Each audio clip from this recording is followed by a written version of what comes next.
All right, so a lot of you are starting to type in questions. That's fabulous. Thank you very much. Our first question from our wonderful friends, the Romy Roundtrees. By the way, if you need a travel agent, they are the people to go to. They are asking us, what is our favorite place we've ever been? Yeah, you go first. That's a good question. Okay, so I'm going to say that my favorite place that we also spent a month in was in Split, Croatia. It just keeps coming up, and as you think about all the things that we did in Split, Croatia, we took salsa lessons from a Cuban. We went to amazing waterfalls. We went hunting for truffles with truffle dogs. It was amazing. Just hanging out just by the beach there is beautiful. Marina is gorgeous. And there's a nice blend of people. There was locals and Europeans and Middle Easterners, and just it was a nice blend of people too. Just a really great place. Matter of fact, earlier this year when Steve and I were sitting down and doing our planning for next year, and Susan just asked us how we plan and how far in advance we plan and how we do our planning and so on. So we were sitting down 3 or 4 months ago. Actually, the first time we took a crack at our planning was in December in Australia, and we put up Steve nearly freaked out. I put up a brown paper bag with some tape up on the wall as our pseudo whiteboard, and I had a Sharpie, and I started writing on it. He's like, "No, that's the part that freaked me out." Yeah, it's gonna melt. She's writing on the wall with a Sharpie, and we're at a house sit. It's like that is totally going to bleed through. Unfortunately, it did not. Anyway, so we kind of crafted out our this year, the current year that we're in, on this craft or this brown paper bag, and quickly threw it away. Like, was not it. So anyway, we were thinking about, so after that exercise, we sat down and I said, let's go back through our last 3 years, because we just celebrated our 3rd year anniversary. We're now in our 4th year of Nomad Life. And I said, let's go back and think about the places that we really, really loved and what we liked about them, right? And so Split came up, Hanya Crease came up, and some other places that came up because we didn't. It's not that we didn't like them, but they got lower on the list of things we would like to repeat. So we started looking at the things that we liked and the reason why we liked them. And the reason why we liked them is because we stayed for a month. And we got to know the community, and we lived in the community, and we felt like we were locals. We figured out what the bus system was. We went to the doctor. We made expat friends. We joined locals for coffee, and we felt like we were living someplace as opposed to boom, boom, boom, boom, boom, going through locations. Yeah, absolutely. And so, based on that, that's how we, for this next year coming up, that's how we did a lot of our planning. Was we tried to recreate our Split scenario and our Crete scenario, where we have a nice Airbnb or an apartment or whatever, overlooking something pretty, and it's an engageable community. Absolutely. And the time makes a big difference, because you can stay in some place for a week or 2 weeks, and you might be able to do all of the tourist things that you were doing in a particular place, but you really don't get to know it that well. And that's, I think, what struck me was the ability to connect with the locals and connect with the community and feel like you were part of the community is what really made a difference for me. And then kind of finish up on Susan's question a little bit about how we find things to do when we go to these places. One of our big hacks is we either do the GPS My City app. So if you don't have that, write down GPS My City. This is a great app. You download it. It's worth it to pay for the premium, because with the premium you get a free navigation, or you get navigation, and it doesn't use your cell data. But it's a walking tour of the city. So you just type in your city and you get 4 or 5 often tours that you can go walk yourself with all the information about the location. So it's really great. Or we do the free walking tour, and we meet the travel guide or the tour guide, pay their appropriate tip or whatever, and then from that person get a list of the things to do, which is a little bit more genuine than Googling or going to YouTube and saying top 10 things to do in Aruba. You kind of get a local flavor for how to do them and where to do them and why to do them. So that's a lot of how we find the tourist information places. I thought you were going to talk about the Facebook groups in the local communities. Yeah. Oh gosh, no, yeah, right. That's what I was going to say. Yeah, GPS My City is great, but I like going to the Facebook groups. There's one here in Aruba called what is it? The Happy Island Aruba, or Aruba Happy Places or something. Anyway, we go there. Actually, in there we found a volunteer opportunity. Just a couple days ago, we went and volunteered in a local public school. We built a forest, which was just amazing. Basically, we planted trees, but they called it building a forest. We also came up with the idea of hiking across the country. So now we have a what's Kirsten and Peter call them? A quest. We now have a quest to hike across as many countries as we possibly can. So we've done the Vatican, so that counts. Okay. Monaco. We didn't do Singapore. We should have. Aruba, and we've almost done Spain. So how many miles or kilometers is No, it's across the country from one coast to the other. No, it was like 6 miles, right? Well, yeah, and Aruba was 6 miles. I think it was actually 6 kilometers. Yeah, we hiked across the country. Yeah. So anyway, if you hiked across the country, put it in the comments and give us some examples of other countries you can hike across. I mean, everybody will say the Camino, but the Camino only counts if you started in France and you end up in Finisterre. So not just a segment of the Camino. So like we've done a segment, but we haven't done the whole. We did pretty close because we started in Portugal and we walked north. Yeah, but we didn't go all the way. We didn't go all the way to the Mediterranean. Yeah. Okay, so Jay Russell is asking us about launching. Oh my God, all my Nomad friends out there, you know this question. What's it like to launch? And give us some of the tips. So in particular, Jay Russell is asking us, how did we prepare to launch, and particularly the estate sale you used to reduce your materials? Oh God.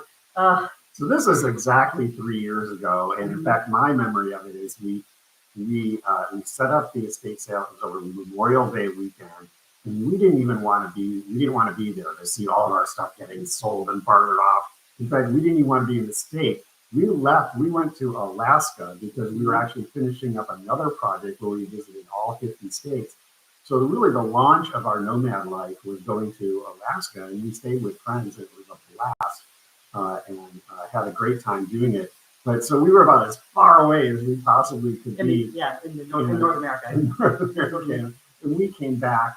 And after the Memorial Day. Okay, so let's set the scene, right? So up to the estate sale, we had been giving away things, and our kids had come and taken some stuff, and we had donated things. So, and we were still living in the house, and so it was kind of it was not a luxurious place anymore. It was what was left over after all the nice things had been taken. Because your friends want to take the nice stuff and your kids want the nice stuff, so it's like the ratty couch. But also because for the past 3 years we knew that this date was coming, and so we weren't buying. We weren't buying new furniture. We weren't buying new things. We were kind of like, okay, this could get by. The rug's got a stain on it. That's okay. It's only 3 months from now. We're going to be leaving. Right. Yeah. So rule number 1 of getting ready to launch is stop buying things.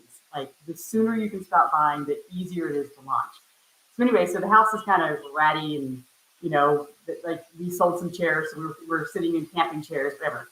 So we go to Australia, or we go to Alaska. We have a wonderful time with our friends Miles and Dana. They treat us to a beautiful weekend. We do our 50th hike for our 50 Hikes, 50 States project, and we come back and we walk into the door, and I say to Steve, I go, "Oh my God, what have we done?"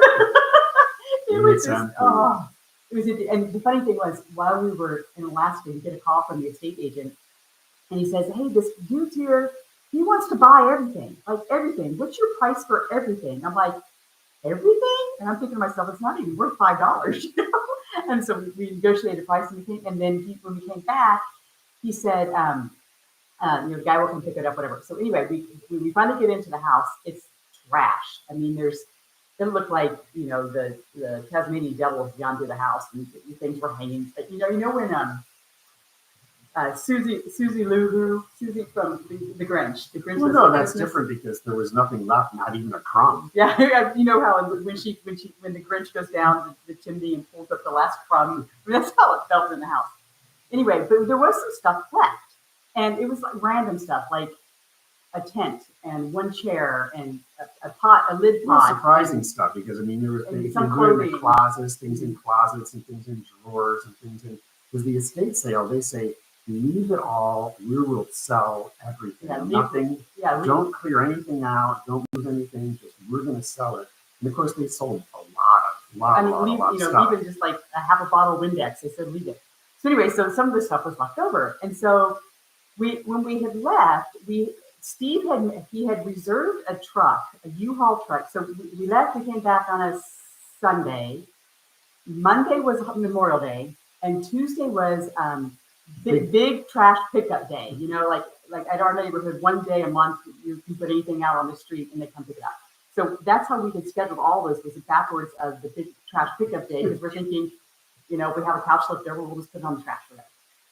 So anyway, and then Steve had also reserved a U-Haul truck, because there's some things you can't put in big pickup trash day, like mattresses and hazmat materials and things. So anyway, we had scheduled that. Well, so I'm like, you know what? If we're going to take all this stuff to ultimately to Goodwill anyway, or the dump anyway, what if we had people who want this stuff come to the house instead? So I put up an ad in Facebook Marketplace for that rent. So this was I think it was Monday afternoon or Sunday afternoon, whatever the day we had forgot that. And the ad says, everything is free. So women's clothes size 4 to 10 or something, men's clothes, tents, leftover sleeping bags. It's all free. Come and get it. We did specify that there was a priority to people collecting for homeless people and for schools and nonprofits. So So anyway, so we said 12 o'clock, and so we started getting all these messages. Is this really going? Is this really going? My Facebook Messenger was blowing up. Is this really happening? Yes, it's really happening. Anyway, so it was supposed to start at 12. At 11 o'clock, people were lining up, and it was pouring rain. It never rains in Denver, it doesn't ever. rain hard like that. And it's pouring. So I have like 4 umbrellas in the house that haven't been sold, and I'm like handing umbrellas out, you know, and towels out for people, because we were quite ready to come in.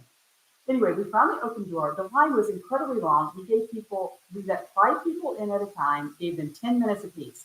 And we were a 3-floor house, a basement and 2 floors. And so one of us was on each floor. And people just came in, and they just free for all. They just grabbed things. It was unbelievable. Grab. And it was like 45 minutes later, we had 1 bag of trash left. 1 bag of trash. That was it. Period. Yeah. It was done. It was over. It was complete. Our entire 2,800 square feet of house was gone. You canceled the truck. You didn't need the truck. Yeah, we canceled the truck. We didn't have anything for big trash pickup day. We just put 1 bag of trash out on the street. Actually, honestly, we had 6 bags of trash.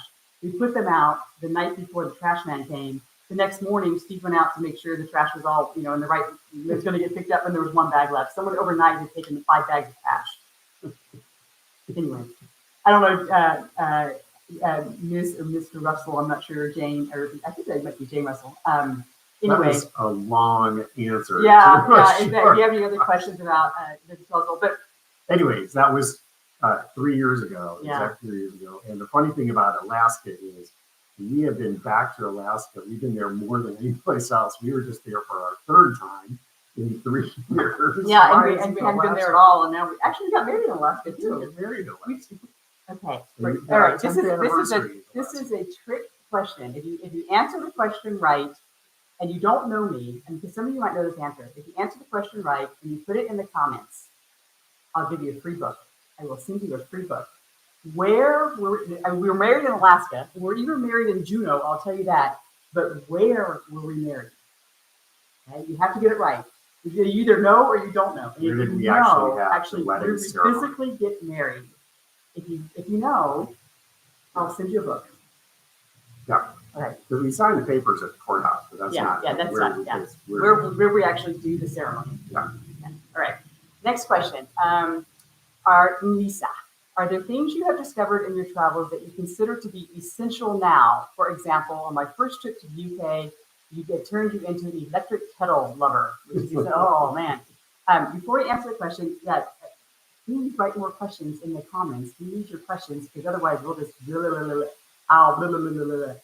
So please write your questions in everything. All right. You mentioned electric kettle. When you mentioned the electric kettle, I didn't know I needed an electric kettle until I had one. I went to UK and other places in Europe, and there's an electric kettle everywhere. And I'm like, I need this. So that was a great question that I didn't know that I needed. And now, boy, I can't wait till if we ever settle down. That is going to be the first thing I buy, is an electric kettle.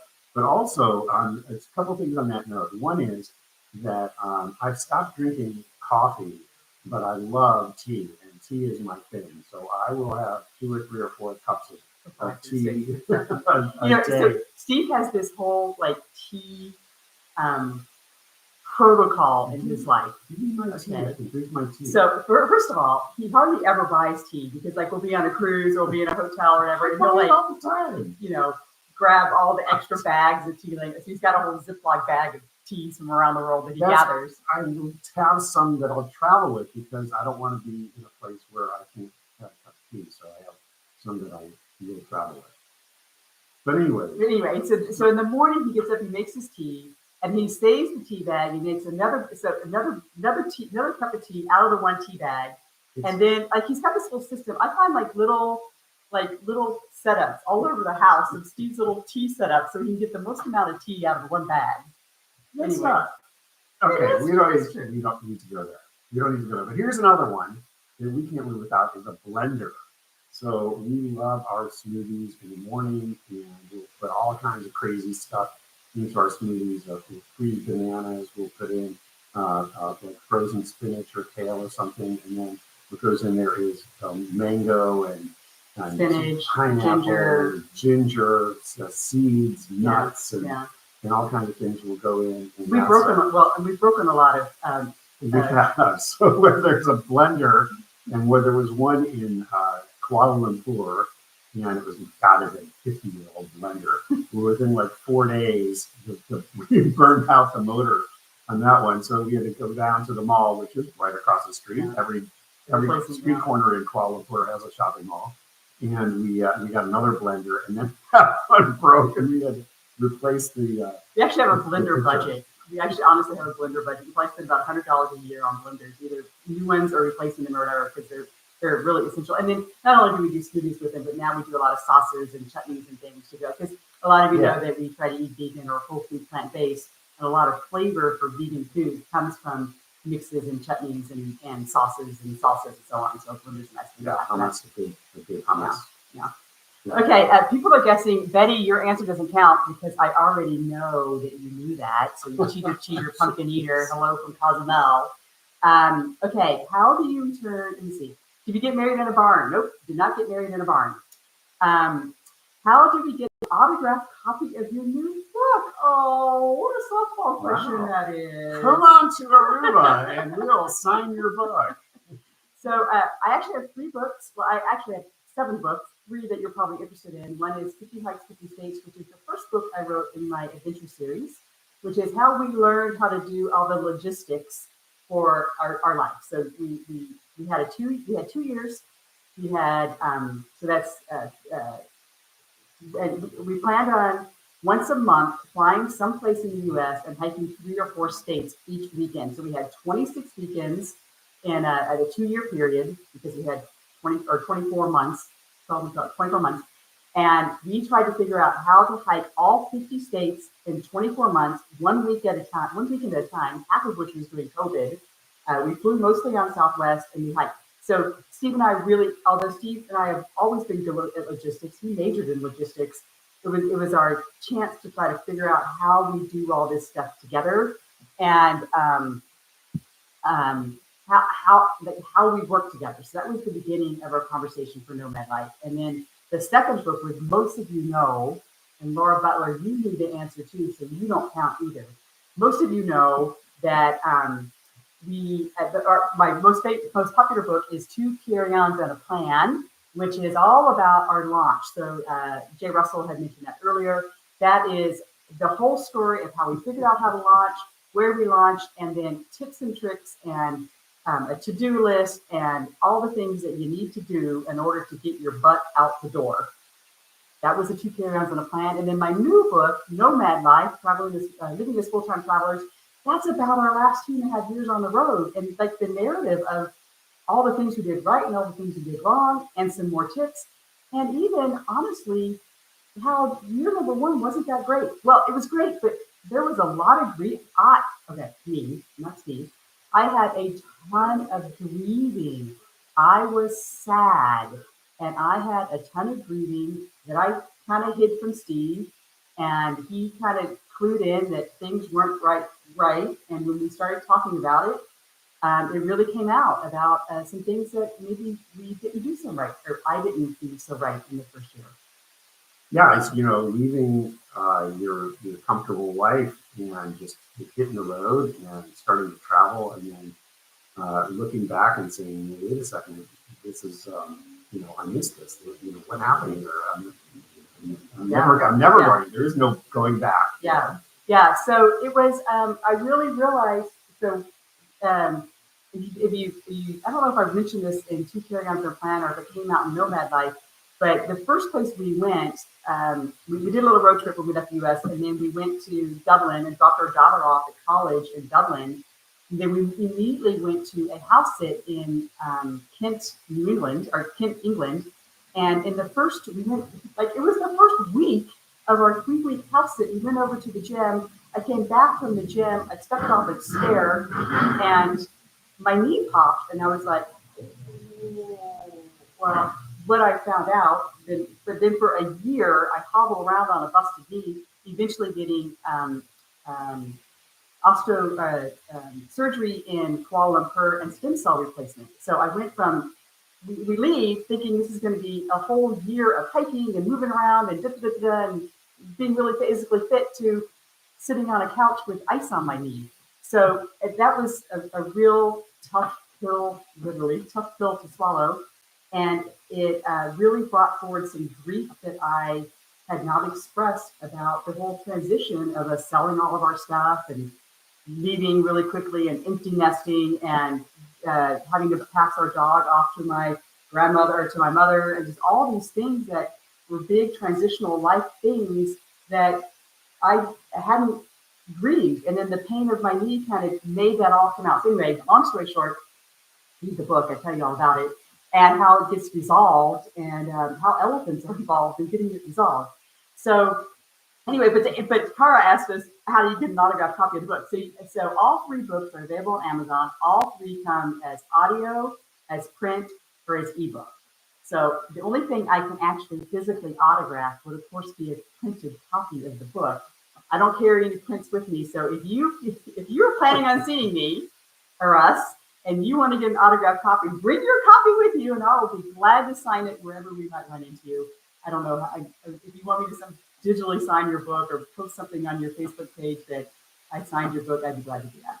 Well, so maybe people do want to run into us and maybe have a cup of coffee and talk about Nomad Life in person. So maybe we should say we're a couple of the places that we're going to be in the next few months. Yeah. You might be also. So we are leaving New York, and we've got a bunch of questions coming in. We'll get to those. If we don't happen to get to your questions, we will answer them after the video. So keep on writing your questions in. We love them. Thank you very much. It makes us much more fun. So we are leaving Aruba on Thursday, and we head to New York and upstate New York, where we're going to. Steve's son got married last November, and they're having the ceremony now in June. So we're going to be in upstate New York for a couple of weeks. We're going to hop up to Montreal for 3 or 4 days to see the International Fireworks Festival. And then we're going to Maine to go see my sister for her 60th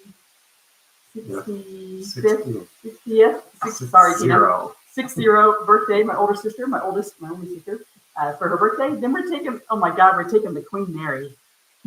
We're taking the Queen Mary. Talk about an opportunity to drink tea and have your finger in the right position. Or maybe this is totally Queen Mary outfit. No. We're going to be on the Queen Mary for 8 days, crossing the Atlantic, and then we end up. Then we're hiking a little bit of the South Downs Way, and then we'll be in Dublin at the end of July for 10 days to catch up with our daughter there. If you're going to be in Dublin, come hang with us. We know Dublin really well. We will show you a good time in Dublin. And my sister just says, "Hey," so 60 it is, she says.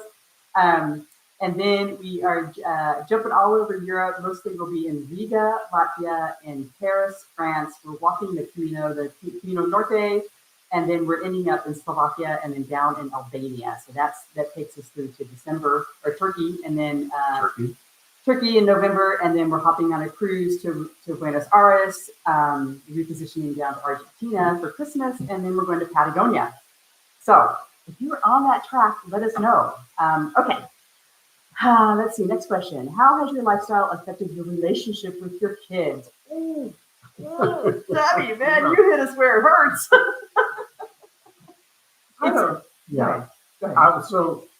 So there's definitely been some ups and downs, and I think mostly because the expectation was that we would go travel and they would come find us and and visit us whereas we were traveling around the world. But the reality is that we need to be more cognizant of what our kids' needs are and work on that relationship. And since we're all over the place, they don't even know what time zone we're in. Yeah. It's up to us to make that effort, and that's been a challenge. But it's important. But honestly, though, I think before we left, all of us kind of took each other for granted. We're always available. We're always there. We can always call them. We'll get together at the holidays. They'll call me on the birthday. Whatever. It was kind of like we didn't work at it. Now, and I don't want to call it work, but we pay much more attention to our relationship with our kids. And because of the distance and time zones, like Steve said, we really try to make every interaction with them a valuable interaction. And when we left the States, we were gone for 2 years and had no plans to come back. And then the reason why we came back is we thought the son was going to get married. And that's why we came back to the States. And then they ended up delaying their marriage, and then they eloped, and then they scheduled a party. So all the reasons why we were planning on going back to the States were because the kid was or wasn't getting married. But we didn't have any other plans to come back to the States. Now we're realizing that it's important to come and see our friends and family. My sister's birthday is on the 4th of July. So it always makes it a nice excuse to come back to the States and hang out with her and celebrate with her. And then the kids are. It just makes. Unfortunately, none of our family live in the same city. That would be nice, but they're all over. They're San Diego to Maine and in between. So anyway, we've had to make more conscientious decisions and more intentional conversations with our kids. And so it's actually been an improvement. I think our relationship with our kids is an improvement, but it was we got called out on it. If you could say that. We got called out. Sure. Yeah. Okay. Yeah.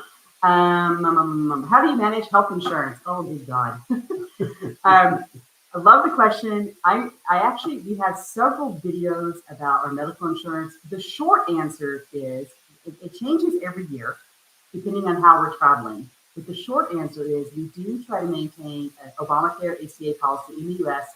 The reason why we do that is our income is so low that does not cost us anything out of pocket. So we automatically easily get not good coverage in the U.S., but at least we got some coverage in the U.S. Right. We don't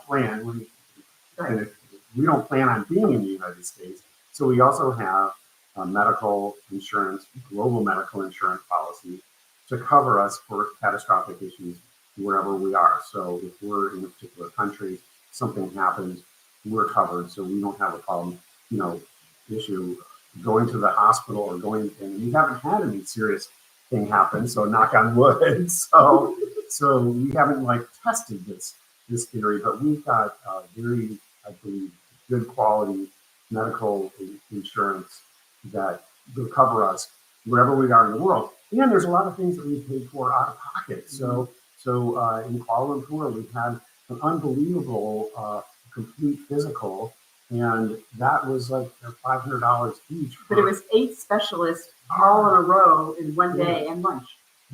So it was. I felt we got amazing health care, and we were able to really take advantage of some great quality care in places that you might not expect. In Malaysia, you didn't get. I didn't know until I knew. So for that reason, we're going to Turkey later this year, and we're thinking about doing the same thing there, where we're going to get some medical examinations, and maybe get some specialists, and take care of some things that you might want to take care of in Turkey. Yeah, and if you do want more information about our medical care, just watch the videos or ask us questions afterwards, and I'm glad to answer those questions. Okay, how do we find travel? Oh wait, how do you find travel deals? We actually don't really follow deals. Actually, I think most of the deals are not deals. I think one of the best deals out there is a couple of the hotels brands. They give you a fifth night free if you pay for 4 nights with your credit card points. That's a really good one. At Booking.com, we're such frequent users that we have gotten a Genius level, which is their highest level there. And so we get, I don't know, 10% off each booking. We really try to do points. We actually have a video coming up in a couple weeks of all the points that we gathered this last year and how we spent them. So maybe that will help with the question of how do you find travel deals.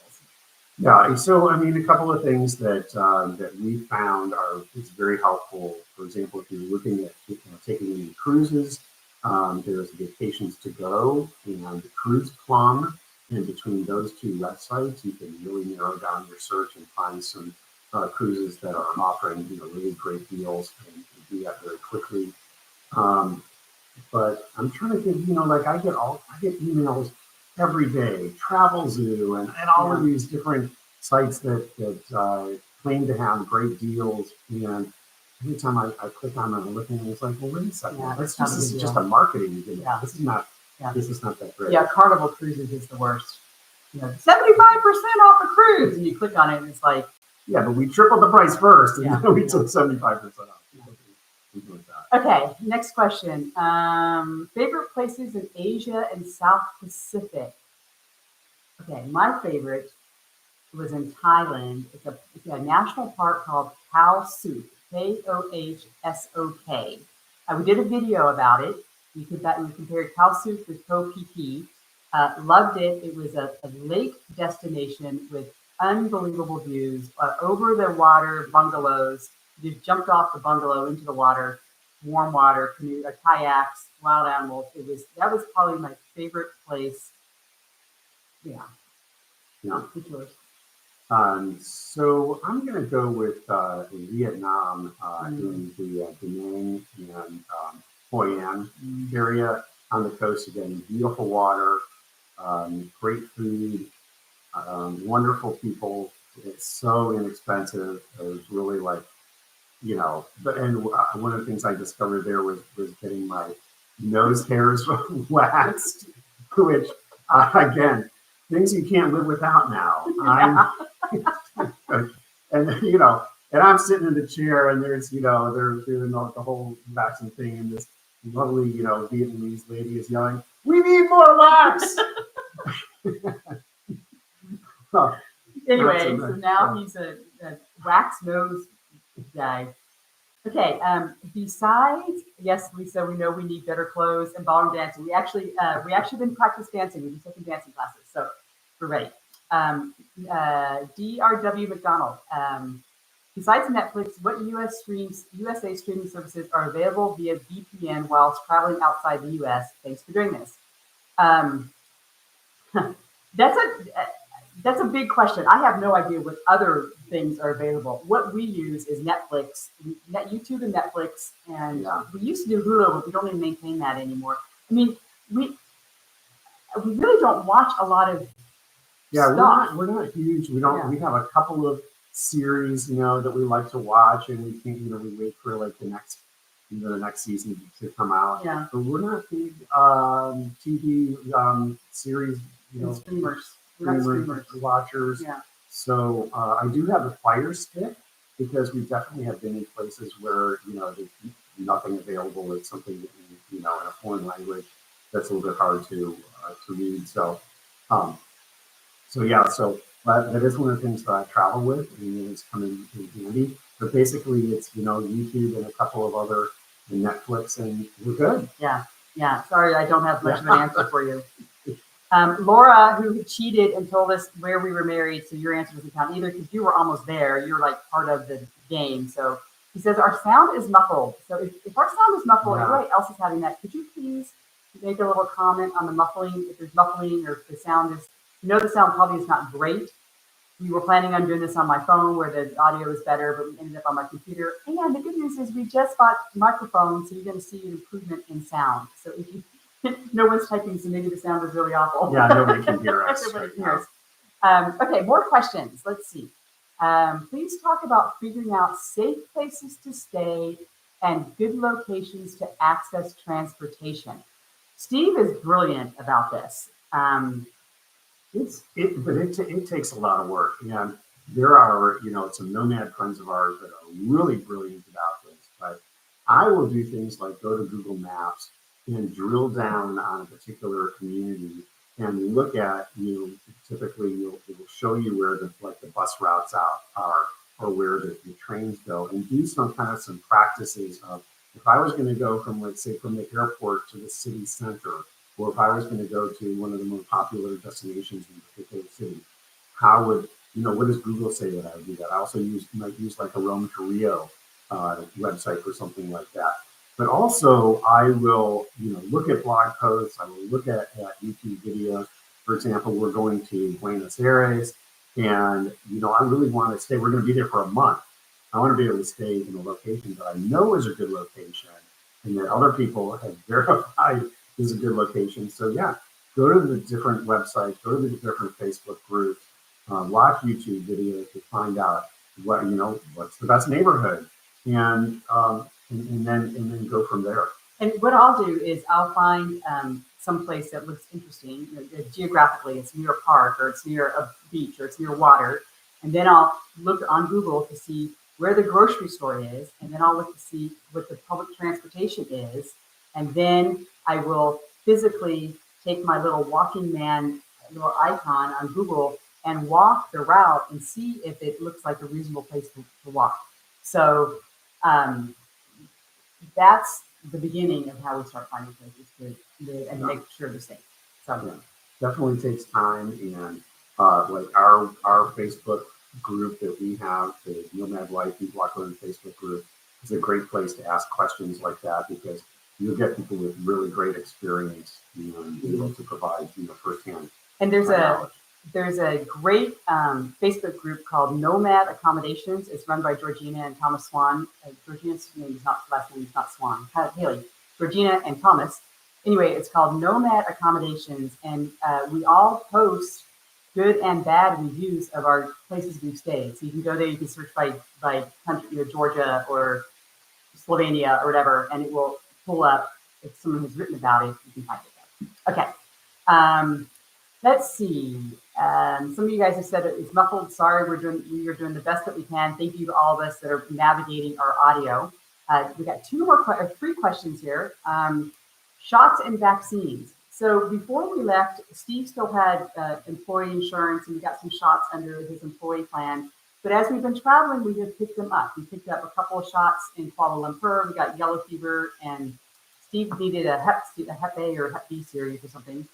And then as we needed COVID, we have just wherever we were on the timeline for COVID, we just walked into a pharmacy generally and got COVID. COVID vaccines. So getting vaccines has been simple and easy and very affordable.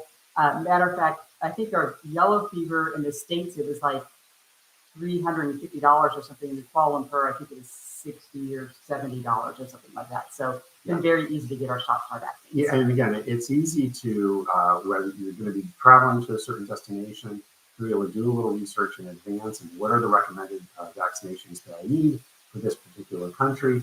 Sometimes they a little overdo, the vaccinations. It's like, if you're going to the city, you don't need it, but if you're going to go out in the bush and in the outback, then maybe it's what it's recommended. So kind of do your research and use a little common sense to determine what kind of vaccines you need.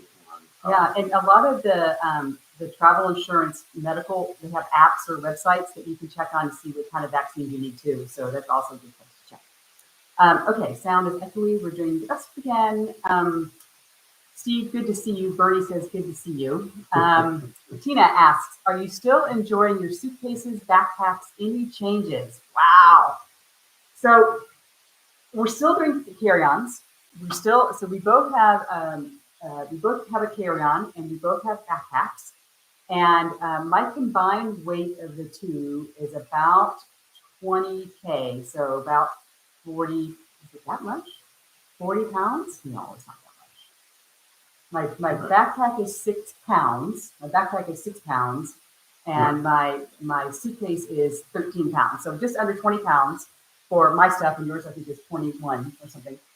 Anyway, we both started off with different carry-on suitcases. I had a Eagle Creek and the zipper busted on it. It was actually under warranty to get the zipper replaced, but I had to ship it in for 6 weeks. I can't do without my suitcase for 6 weeks.